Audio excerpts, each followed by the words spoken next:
Brexiter Cabinet ministers should either back the Prime Minister or resign, one of the most senior figures in the Commons has said. Father of the House Ken Clarke told City A.M. this week had seen diabolical behaviour by Eurosceptics on the front and backbenchers, resulting in a fairly shambolic couple of days in Westminster. In the last 48 hours, Brexit Secretary David Davis threatened to resign over Theresa May's backstop proposal, which was rewritten at the last minute to include a specific end date. A recording of Foreign Secretary Boris Johnson slamming key parts of the Brexit process has been leaked. Speaking with City A.M., Clarke urged ministers to grow up and return to responsible politics or quit.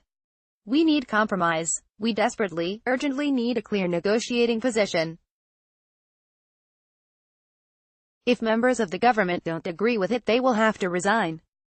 There's no shame or disgrace in that. You either accept collective responsibility or you resign.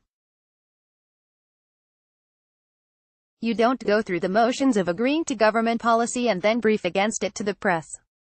The former minister added, if I were in her shoes I would be having ferocious rows with them.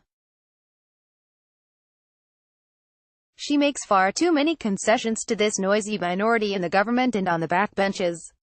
But she herself can be quite stubborn and tricky. I didn't call her a bloody difficult woman for nothing. He slammed efforts by headbanging Brexiters, led by the European Research Group, to push members of the cabinet into positions that I would view as very harmful. But he rubbished the idea that the group, led by Jacob Rees-Mogg, could depose May, saying she would be backed by an overwhelming majority and if they forced a vote of no confidence, they are hopelessly outnumbered in Parliament, he added. Backbenchers, whatever faction they are, have got to accept some clear policy line has got to be taken.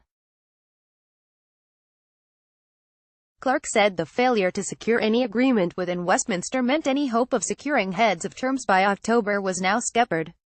There's not a snowball's chance in Hades of deal being reached in October. You can't sort all this out in that time, he said. They're now saying we might get heads of terms by December, but I would think that's lacking a bit of credibility now.